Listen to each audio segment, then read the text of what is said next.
aja banget gampang rumangsa dadi wong desa kene tumuli bombong atine ning bombong tok ki ora cukup seneng tok ki ora cukup kanggo njaga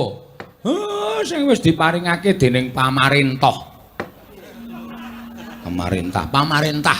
ya kuwi wujude desa budaya lan desa wisata kudu mbok jaga kabudayan ning desa Karangkadempel kudu mekar semono uga papan-papan wisata ora ngemungake wisata ingkang dumadi saka alam nanging uga panggula wentahing para kawula sak desa Karangkadempel mujudake kapinteran ya kuwi Karangkadempel kene iki wis kondang dadi papan panggonane sentral kulit tas sepatu